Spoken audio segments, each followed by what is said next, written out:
talking about the Fightins here. The Fightins! Said! The Fightins said. What's up, everybody? Eric here, also known as Shard, here with the 302 Birds post-game show. And man, what a win, dude, especially coming off of that weird loss last night. What an amazing win. What a great outing for everybody. City Connect night. We all thought the City Connects were going to be cursed, but I think we're 3-1 right now in City Connects. This is the fourth game. Trying to think. It's been Wheeler, Nola, Sanchez, Turnbull. Yeah, it's 4-1. So they're on an absolute tear right now. Got a special guest with me tonight. Sam, what's going on, Sam? First of all, thank you for having me once again. And second of all, they've got a better record in the City Connects than the Powder Blues, and I'm sad about that. Well, they're what, 1-1 in the Powder Blues right now, right?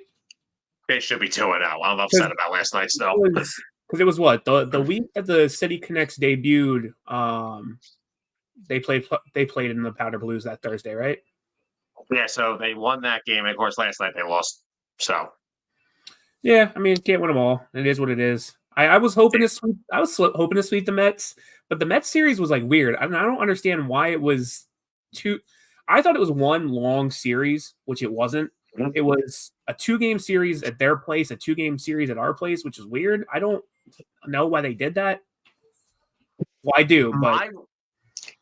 My guess was, could it be something to do to keep the home games the same because these are the two teams that are going to London? But they're trying to keep an even amount of home games for each team against each other. That's the only thing I could think of. I think that's what it is. I think it's when they go over to London, if I'm not mistaken, I think because it's technically neutral ground, I think Ryan's calling you out. You're a Jersey guy. I am a Jersey guy. But yeah, I think it's because it's one game is considered home and then one game is considered away in London. I think that's what it is. Yeah. But it was just weird for them to have it back to back in the same week instead of just making it one long series. Because I didn't realize it was separate until they announced it. But yeah, getting into our first topic that we're going to talk about. I'm so excited that I got to see Wheeler in the City Connect tonight. I have his jersey on right now in the City Connect. I haven't gotten to see him. I haven't gotten to see him since they dropped. So really excited that, I'm matching our ace. But dude was on an absolute tear tonight. Zack Wheeler, he's been kind of off lately. I don't know if you've noticed that. He's been kind of off. He hasn't been completely dominant, but he's gotten the job done. He went 7.1 innings pitched, 3 hits, 2 earned runs, no home runs, 3 walks, 6 strikeouts for an ERA of 2.52. Yeah. Well, first of all, tonight was definitely a bigger night for Zach than what happened on Sunday in Miami, and you saw that with who was catching him behind the plate. He's just a lot more comfortable with JT behind the dish.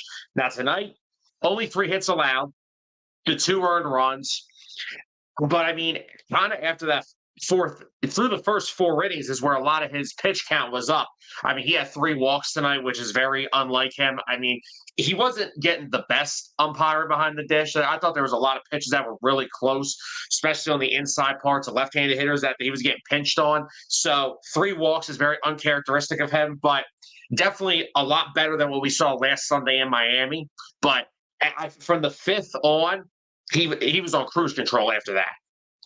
Yeah, I definitely think he was on cruise control. I think what's happening, and I've noticed it not even with Wheeler. I don't know if you've noticed it as well. Ever since they added Taiwan to the rotation and they messed up their rest, because I know that, when they added Taiwan, it messed up Sanchez, it messed up Nola, and it messed up Turnbull when he was pitching. So I think Wheeler was the only guy that had the 5 days rest. And I think, ever since which I still hate that I still hate so much that they added Walker to the lineup. I think it was an absolute nut job move by Rob, but whatever. I think that it was just, I hate it. I hate the move. I hate that, Walker's in the lineup. I think he's absolutely terrible. When he went out yesterday with a foot contusion or whatever they said it was, I wasn't really upset that he went out. And I know that sounds horrible, but I mean, the dude he can't pitch. He's not a starter. Turnbull is your starting guy. Turnbull should not be in the relieving pen, but it is what it is. I do want to shed a light on our bullpen tonight, though. Bullpen was absolutely on fire as well, especially after last night going 11 innings extra because they used 6 relievers last night. So, yeah, I mean, they were absolutely on fire. I think Jose came in for 1 inning, and then it was Hoffman. They absolutely dealt and got the win, so can't complain there. But, Sam, before we move on to our next topic, you got anything else you want to add? Yeah, just a couple things. First of all, everything you said about Taijuan Walker is spot on. Here's the thing. Taijuan Walker has had so far 1 good outing. That has been his most complete outing, and that was last Saturday in Miami. I have never seen a starting pitcher only allow 1 earned run and give up 9 freaking hits. So that's the first thing. The problem is with Taijuan Walker is he has no movement on any of his pitches. They're mostly just flat. And I agree with you because guess what? Not only have you screwed up everyone's rest, go look at Spencer Turnbull just the other night. He came into in one of his long relief roles, and at one point he had 41 pitches, 21 strikes, 20 balls. So now his command is all messed up, and I'm hoping this doesn't lead to Turnbull starting to struggle. So that's the thing about that. As for the bullpen, because if I talk about Taijuan Walker, I'm going to go into a rant. So I don't. In terms of the, sorry, I don't mean to cut you off. Go ahead. I don't think Turnbull when Turnbull comes in. I think the only bad outing that I've seen lately is what was it? Was it last night or the night before? When he gave up a run or 2. I think that was the only outing that I've seen recently that he's been terrible. But again, I don't care for Walker. Like, Walker's stuff is so similar to Ranger, but the way that he exhibits that, it's just terrible. Like, he can't do what Walker can't do. I don't know what I just said, but Walker can't do what Ranger does. I mean, again, they compare Walker to Ranger. They compare Sanchez to Ranger. All 3 of them in the 3 to 5 spots in the starting rotation are kind of similar. But just his command is not similar to Ranger's at all. I mean, Ranger is Ranger. He's my favorite pitcher out of the entire staff. Until I see Taijuan Walker paint on the corners like Ranger Suarez, I'll never want to hear them in the same conversation.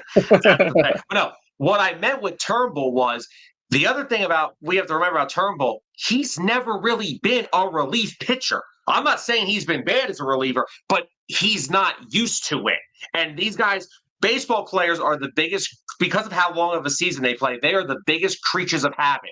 They have a daily routine every day. And to make a starter who you had as a starter early in the season, who pitched well for you, to now put him in the bullpen, because here's the thing.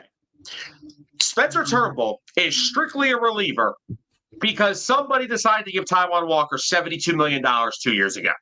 That's the only reason that Spencer Turnbull is not in this rotation, is because he makes $2 million on a 1-year deal. Look, can Taijuan eat a bunch of innings? Sure he can. Whatever. Did he have some wins last year? Sure. I'd like to see how many of those wins last year because they had to score 9 runs because he gave up 5, but that is what it is. But they took a guy in Turnbull, and that's what I meant. I'm not saying Turnbull's been bad. I'm saying I don't want to see Turnbull start to struggle because he's not used to being a relief pitcher. He's just not used to it. It's not his game. Even in Detroit, after Tommy John, he was not a reliever. He was a starter. He's been a starter his whole career. These guys are creatures of habit. It's not – I don't think Taijuan should be in this rotation. If he has to miss time, because he took that liner off his foot. Now, they said they don't seem to be too concerned about it. No, I'm not either. I'm just concerned that he actually may start his next game. That's what I'm concerned about because I'm afraid of watching him give up 9 more runs. That's what I'm concerned about. But I don't understand. The only reason that Taijuan is in this rotation is because he makes $72 million. That is why he's in the rotation. And it makes me sick. Yeah, and like David said here, Turnbull's better than Walker. I mean, we've been saying this for a couple of days. He's absolutely better. But I think the whole creatures of habit thing, and I think Nola was talking about this earlier in the post-game show on WIP. I don't know. WIP I hate for many, many reasons, but WIP I listen to when I'm in the car because, I mean, that's the only radio station you can really listen on. But Nola was saying the other day, especially with Habit, when he went that 9-inning shutout, it kind of threw off not only the relievers, but also everybody that comes after him, I feel like, because he was saying that, when they have days off, they don't really have days off. They prefer to be pitching, if that makes sense. And when you're taking games away from relievers and even, sometimes starters, it kind of throws everything off because the relievers need to come in and get those innings and get their arms working so that way they don't go cold. But yeah, I agree with you with the whole Habit thing. Again, you throwing Walker into a rotation not halfway during the season, but a quarter of the way during the season, it messes everything up. It's annoying, but I don't want to spend too much time on this topic. We still have a couple more, but I want to talk about the bats coming alive for once. There were a couple guys that really came alive tonight, and we're going to get into their own individual topics. But looking at the stat line for tonight, which I'm trying to pull up, some of the guys were just absolutely on fire tonight. I'm trying to pull it up now. My computer's being slow as normal. So looking at the box, so some of them were on fire, some of them weren't. The only ones that have a hit were Realmuto, 4 at-bats, 1 hit. Bohm, 4 at-bats, 1 hit. Stott, 3 at-bats, 1 hit. Marsh, 2 at-bats, 1 hit. Sosa, 3 at-bats, 1 hit. So, half the lineup's hitting right now. It's really your bench guys that are on fire. And especially the daycare too, dude. Like, the daycare is absolutely on fire. I said this in the beginning of the season. And whenever Dalt decides to get back on the show, he can back me up. Or even if Dalt's watching right now in the comments, I can put it on the screen. But the one thing I said at the beginning of the season is any day that you split up the daycare, it won't end well. When you have the daycare together in the lineup, doesn't matter, I guess, where they're at in the lineup, the vibes are just there. I feel like anytime you have Marsh, Stott, and Bomer in the lineup, they're producing. I feel like anytime you don't have them in the lineup, they'll still win games. It's not as pretty of a game, but you still win games. Here's the thing with the daycare, first of all. I'm getting really sick and tired of the up and down stuff that we are doing with Brandon Marsh every other day. I'm tired of it too. It's annoying. Here's the thing. I don't care what the analytics say. This is the part of baseball where analytics and I do not meet. The analytics say a right-handed hitter should be in the lineup. My eyes tell me there's no way Christian Pache is a better hitter than Brandon Marsh. That's what my eyes. And look, Pache hasn't been overly terrible. He doesn't look overmatched all the time. Yeah, but he's not Brandon Marsh. And it's not just being the hitter. It's Marsh brings something to that team. When he's on the field, he's like the heart and soul of the team. He is the guy that gets the team up and gets them going. You can't have it sitting on the bench every freaking other game because you have a left-handed pitcher on the mound. And for them to keep saying that, well, he needs to improve against lefties. How is he going to improve if you do not let him play against left-handed pitching? Yeah, I was just about to say that because, it just seems very hypocritical of Rob because he came out in the post-game interview and said, yeah, we're going to have Marsh, up more. We're going to have him hitting more. But yet you're sitting him almost every time there's a lefty. If it's not him, it's Stott. And if it's not Stott, it's both of them. Here's the thing. The first game, now this 4-game set they just played with the Mets threw a lefty at them and Joey Lucchesi. You're really sitting here and telling me that you're that concerned that Brandon Marsh can't hit a guy who has been in AAA the entire season. You're telling me you're that concerned about that. That's ridiculous. But first of all, I have a good question for you, by the way. Go ahead. Since this week started, right, we have got to be one of the tops in getting hit by pitches. We've been hit like 6 times this week. Bohm took 2 in New York. Stott took 1 in the thigh last night, and they took another one to the lower part of his leg tonight. And Nick took 1 tonight. And I'm pretty sure Bohm took a 3rd one. I was kind of in and out at the beginning of the game, just because I had some stuff I had to do, and I was getting dinner done. But I did see that. What's up, Ryan? I did get that fresh cut. But but yeah, beginning of the game, Nick did get hit, and I think what was it? Bohm got hit twice. I got hit. I think it's whenever we play our rivals, I think they just love to, troll us and hit us. I was really hoping that, it was going to be another one of those games where they just kept hitting us and running in runs. I thought that would have been funny, especially like a Mets situation. But yeah, I don't know what it is with us getting hit lately. I mean, if it drives in runs, I'll take it. Just don't hit them in places that they shouldn't be hit, but whatever. But yeah, to wrap up this topic, bats are absolutely starting to come alive, and I'm really happy that the bench guys are starting to come up there, and get hits. I'm happy that we're starting to finally bunt. Bohm finally had a bunt tonight that drove in a run, so can't complain. They're absolutely on fire right now. But Sam, I'm gonna give you this topic because you texted me. I asked you, what topic does Sam want tonight? You said you wanted to talk about JT, so I'm going to hand this off to you, and you can take over for this one. Well, I just want to sit here for a minute and give a little praise to what is the best catcher in the game of baseball today.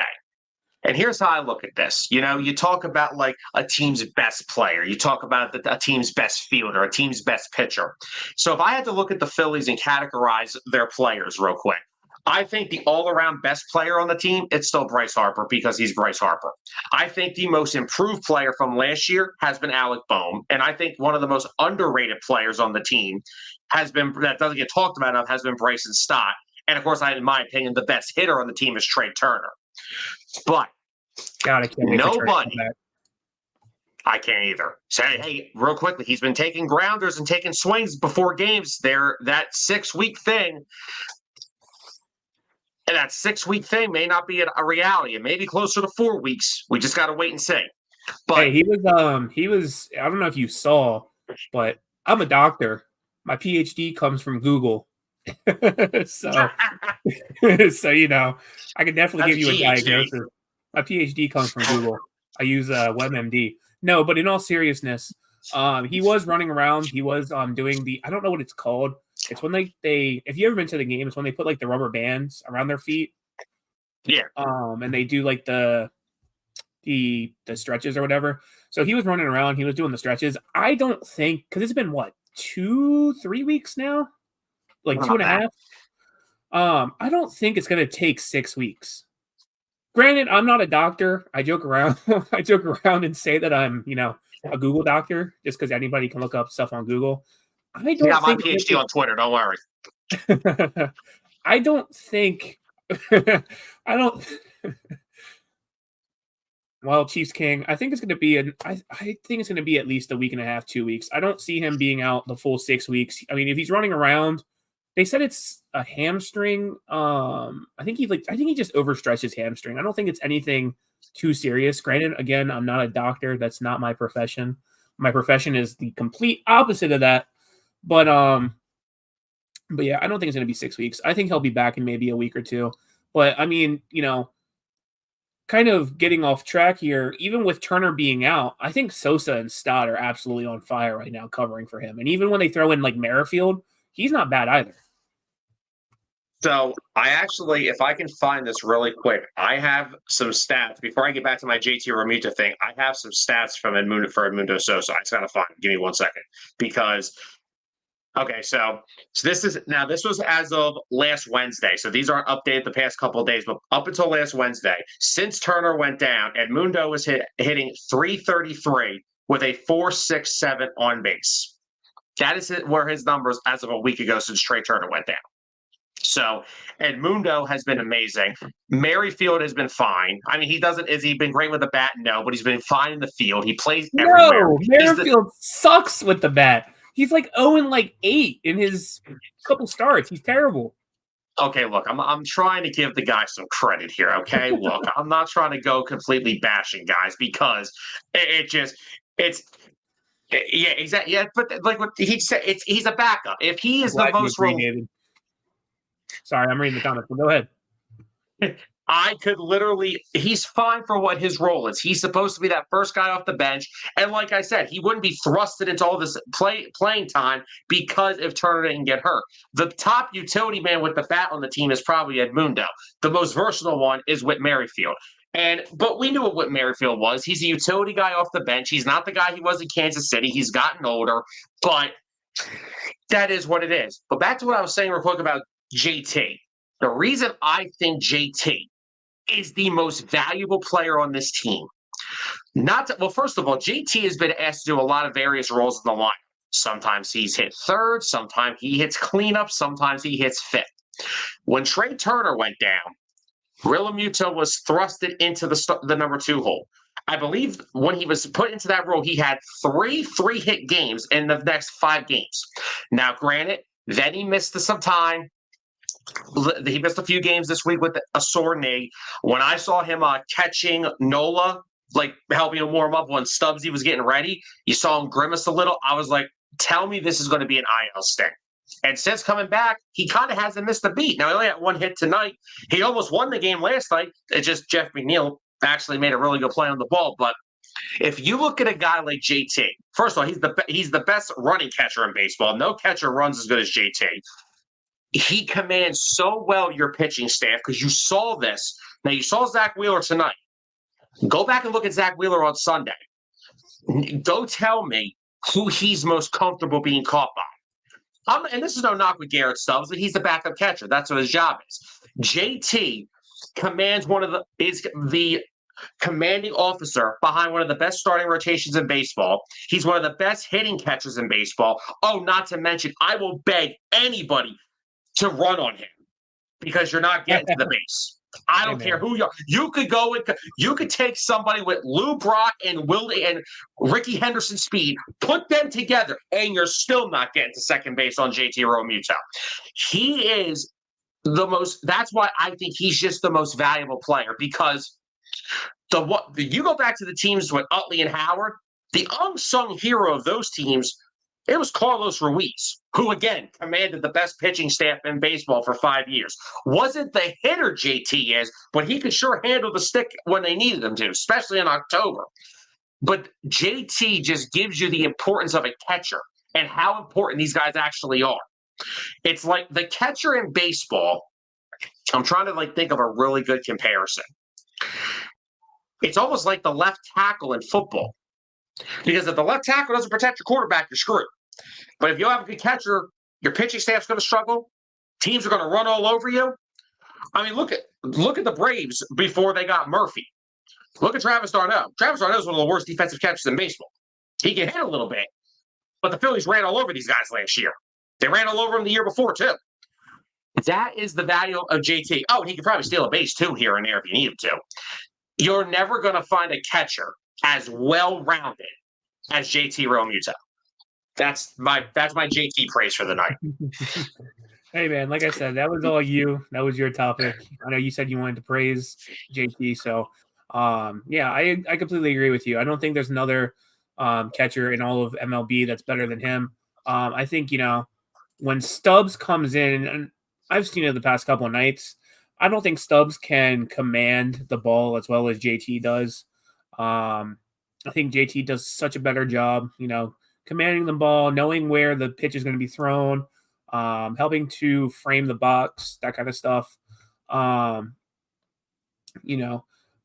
think that Garrett Stubbs, and Chiefs King said here, I don't think he can go. I don't think he's the best backup right now. I don't feel like he can produce other than bunting when he's up at bat. And again, I just don't think he can command pitches. But it is what it is. But getting into our last topic that I want to talk about, Bohm is absolutely on fire right now, dude. I can see Bohm being the number 1 starter when it comes to the All-Star game. The one graphic that I do want to pull up here for a second. So this is the leaders in doubles for all of MLB. So Bohm has 17. Shohei Ohtani has 16 in the middle, and then Aaron Judge here, which, fuck the Yankees, fuck the Dodgers, whatever. Aaron Judge has 15. So Bohm is leading right now in all of MLB with doubles. He hit an absolute amazing double tonight to drive in some runs, and that got us on the board. So I think Bohm is leading in a lot of different categories right now. And if he doesn't get some kind of award, whether it's MVP, Silver Slugger, Gold Glove, All-Star game, whatever, I would be absolutely surprised. I think, honestly, I can list maybe like 4 or 5 guys right now that should be either All-Star or get an award of some kind towards the end of the season. You kind of took the words right out of my mouth because I was going to ask you. He could be a sneaky National League MVP candidate. The one reason why he won't get it, because baseball is a number sport. And you know what's not a sexy number? Not having a lot of home runs. Bomer is not the most powerful guy in the world. Now, this year, he's shown some more power gap to gap, but it's words of home run power. He's still not there yet. And he may never get to that point. Like, he may never hit 35 to 40, which is what it is. But if you want to talk about something, I don't care if he's hitting home runs as long as he's producing. I mean, I don't either. I'm agreeing with you. I'm just saying, if we talk him in the NL MVP race, that's the reason baseball won't give it to him, is because they like sexy numbers. And a guy that hits 340 and drives in 90 runs but doesn't hit 40 homers isn't appealing to them. But Chiefs comments. But you want to talk about somebody with Alec Bohm. This guy last year had a lot of pressure put on him in October because all year long, the cleanup hitter on the team was either JT Realmuto or Nick Castellanos. Yeah, he did get moved up. You're right. He was asked in October of last year, the most important time of the year, to protect Bryce Harper, which is a very big job. And he struggled in October last year in the playoffs with it, especially during the Diamondback series. So what does he do in the offseason? He adds some muscle. He changes his approach at the plate. Instead of a high leg kick, now it's more of a forward stride, and he's staying within the ball more. Now, I am begging teams to pitch around Bryce Harper, because not only is Alec Bohm hitting like over 330, he's got like 390 with runners in scoring position. So yes, Please, we are begging you, intentionally walk him, because you may be down 3 runs instead of 1 if you let Alec Bohm get you. That's what I mean. Alec Bohm has got to be the most improved player on this team. And the one thing I love about this thing about Topper I like, he kept his confidence in Bohm after last year, because in that Diamondback series last year, it was ugly for Bohm. A lot of chasing, a lot of Castellanos sliders on the outside part of the plate swinging for Bohm last year in the playoffs. This year, he just seems so more well-rounded as a hitter, and he's definitely winning the Silver Slugger if he keeps up at this pace, and he's definitely going to be the NL starter at third base in the All-Star game. But Alec Bohm may just be the unsung hero of the team right now, because again, over 330 batting average, at least 390, I think, with runners in scoring position. And again, this is like when Ryan Howard was here. You needed somebody that was feared, so you didn't have Howard getting walked every other plate appearance. Jason Worth did it. Hunter Pence did it for the 19 months he was a Philly. And Raul Ibanez and Pat Burrell did it. Alec Bohm will not only translate his success to the team, but it will be as well to Bryce Harper, who, if Bohm keeps hitting like this, eventually teams will pitch to Bryce Harper. And if you make one mistake to Bryce Harper, go ask every Braves pitcher since the playoffs in 2022 how that works out for you. Yeah, I agree. I think, honestly, from last postseason to now, Bohm has definitely developed and, definitely filled in that cleanup spot. I think he's earned that cleanup spot, honestly, especially with the amount of runs he's drived in at the beginning of this season, the amount of times he's producing. It's not – so let me back up. Last season when Bohm came up to the plate, I was like, all right, he's either going to, strike out, he's going to fly out, pop out. He's not going to produce. Compared to this season when Bohm comes up, I'm like, all right, Bohm's up. He's going to do something. He's going to drive in a run. He's going to hit a home run, whatever. I don't care, like you said, if he hits home runs. As long as he's getting these doubles, these triples, whatever, it amazes me. it amazes me, not even with Bohm, just how much this team in general has developed over the course of last season to now. I mean, you got JT in the what was it, the mechanics lab at the end of last season. They said as soon as we lost to the Diamondbacks, he was in the cages. You got Rojas adding muscle, and his mechanics were changed. Bohm's mechanics changed. Turner's mechanics changed. Like almost everybody on this lineup changed their mechanics in order to produce. And I think they're doing that. I mean, we're the best team in baseball right now. I don't care that we're not playing above 500 teams. That whole argument irritates me and pisses me off. Oh, well, you're not playing above 500 teams. What else do you want us to do against teams that we should be beating? Everybody plays the same teams. Everybody plays the same schedule.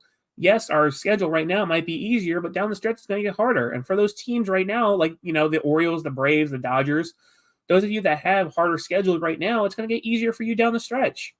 They literally said that on ESPN earlier this morning. They were like, we just got done with our easy part of the schedule, and now we're going into the hard part. And the Braves were, in a hard part. Now they're going into the easy part. So again, that whole argument sucks. David, I don't think the whole league sucks this year. I just think, I think honestly, there's a lot of teams right now that are decent. But I wouldn't agree with the whole league. I mean, I would say right now the hottest teams are obviously Phillies, Dodgers, Braves, and Orioles. But other than that, I mean, who else is there? The Rockies suck. The White Sox suck. I feel like there's a lot of teams that just suck. So we'll see what happens. But on that note, I mean, that's kind of all I have for Bohm. You have anything else you want to add for Bohm, Sam? I don't have anything for Bohm, but I got the schedule remarks real quickly. I just pulled up something real fun here, because I got to hear Braves fans talk my ear off about the schedule, right? Here's the Braves schedule so far this year. Okay, opened against Philly, took 2 or 3. Congratulations. White Sox, Diamondbacks, who are under 500 by about 7 games. The Mets, who the Phillies just played. The Marlins, who they actually, ironically, they took 2 or 3 from. The Astros, who have not been good this year. The Rangers, who have been average this year. Marlins again. Guardians, who that's a good one. Mariners lost that series. Dodgers got swept. Red Sox, average. Mets again. And now the Cubs, and they just played the Cubs, and they lost 2 out of 3. So what schedule are we talking about here? Because the Braves have not played much of a great schedule either, I'm just throwing that out there. Yeah, but well, I mean, yeah, we'll see what happens. I'm personally with the Phillies, I want to see how well they do against these quote unquote harder teams. I think honestly right now, I think we can beat anybody. Especially with the way we've been hitting, the way we've been pitching. I don't think there's anybody right now that can really stand in our way.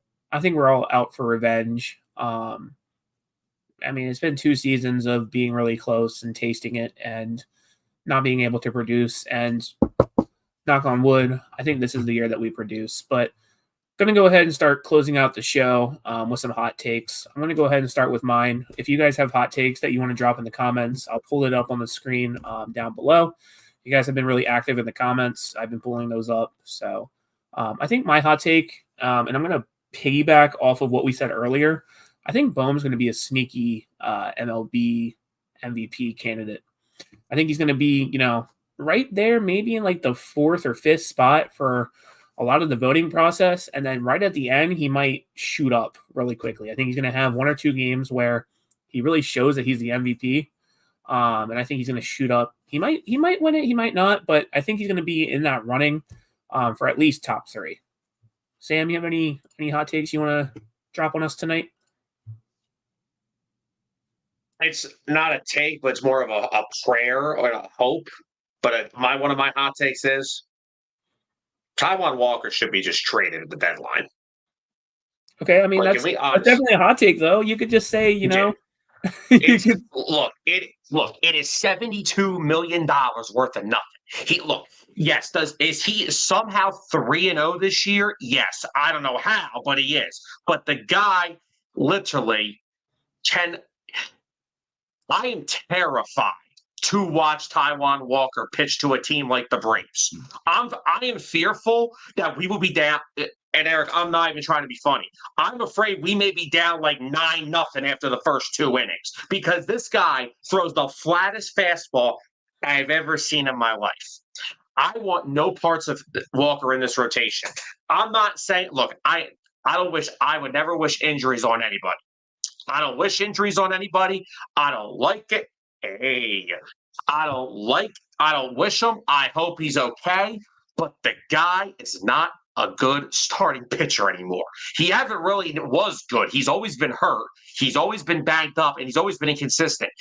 And if they don't trust Turnbull to be the 5 on the long term, go deal for somebody then. Because I don't want Taijuan Walker. Go find a bad team that will take those last 2 years of his deal. Attach some international signing money. Attach draft. Do whatever you have to do. I am not watching Taijuan Walker pitch on this team for 2 more years. I have to watch guys that were worse, and I've seen guys that were better. Taijuan Walker should be traded at the deadline because he's dead weight.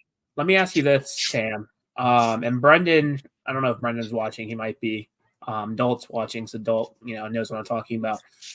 But Brendan's kind of been really on the train of trading Taijuan for Mason Miller. Mason Miller's one of the Athletics pitcher. I think he pitches like 100 or more.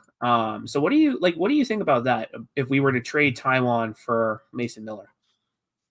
Okay, so here's the thing. I'm going to have to unfortunately pour not a bucket of cold water on that, but about a whole 19,000 gallons. Mason Miller is their closer, and he is under club control until like 2026 before he even becomes arbitration eligible. They're asking for a boatload, and I've already seen mock trades of that. The starting asking price will include Mick Abel, Aiden Miller, or Crawford, which are the Phillies' 3 top prospects. Right. I'm not giving up any of that. Yeah, I'm telling you now, sorry, I don't mean to cut you off. Go ahead. I think any kind of trade that we do up to the trade deadline, you're gonna have to trade one of your prospects. I feel like that's kind of where I'm at right now with trades. Like, I don't want to do that, but you're gonna have to trade Mick Abel, you're gonna have to trade Painter, or you're gonna have to trade who's the third one I'm thinking of? Let's say Aiden Miller. I mean, you're gonna have to trade somebody. I feel like if you want to do some kind of big trade and get some kind of big arm, you're gonna have to trade somebody off of your prospect bench. Yeah, but here's the thing with that, and I know we have to wrap up, but here's just my thought process with that.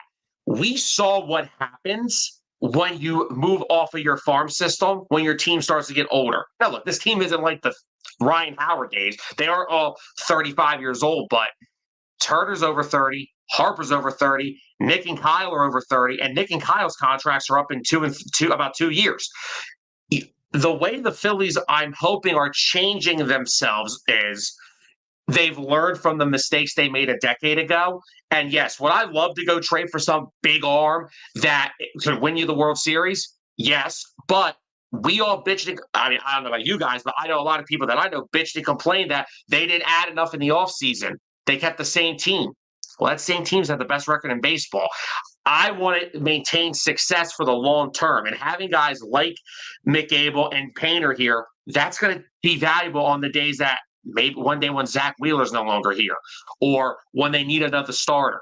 That's why I'm okay with it. And like, if they keep Taijuan for 2 years, which if they do, I'm going to jump out of a window, they're going to need someone to take over that spot. Painter is still hasn't pitched, so he's not going to get dealt this year. And I don't think he's going to get dealt at all.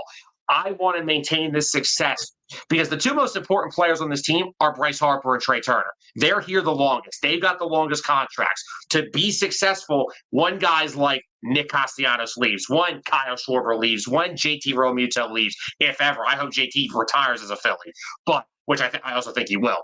You need to have these young guys ready to go. So I don't want to move my prospects for short-term rentals than knowing that rental is only here for about a half a season. And then Mick Abel goes and wins a Cy Young. I don't want to see that. I want to be able to maintain look at the Braves. They do it perfectly. They develop every single freaking year, and they're the best team in the league every year. Since the Phillies' downfall after 2011, the Braves have owned this division because they have a long-term outlook. And I'm hoping the Phillies have that same outlook, because that's the one thing I'll give with Dombrowski. Dombrowski, I don't know if you know about this much. When Dombrowski was in Detroit, he traded everybody. He didn't care if you were an up-and-coming prospect or not. He wanted a player, he dealt you. He didn't care. He's learned from that, because look how bad the Tigers have been for over a decade now. You have to maintain a consistency of good veteran talent being brought in and young talent coming up through the system. Alec Bohm, Bryson Stott. They have roles here. Orion Kirkering, one of their top prospects, has one of the best ERAs out of the bullpen. You have to keep the consistency of both, because you can't just go spend $500 million on a lineup like Middleton did and what Harper got here. You can't always do that. Eventually, you got to take a step back and get more cost efficient in some areas. Right. I definitely agree. But going to go ahead and start, ending the show. But Phillies win 4-2. Absolutely on a tear right now. One of the best teams in baseball. I believe they are 32-13, 32-14. I was close. So absolutely on fire right now. Top of the division, top of the whole entire MLB league. And on that note, that's all we have for you tonight. So Sam, where can people find you? Sam was a great guest tonight. Definitely brought over some viewers. So where can they find you? You can find me at Birds of the Gridiron on Facebook every Monday night at 5:30 Eastern Time. Sounds good, man. Sounds good. So on that note, guys, everybody have a good night. Again, Phillies are on an absolute tear. So yeah. See ya. Na na na na na na na na. Way.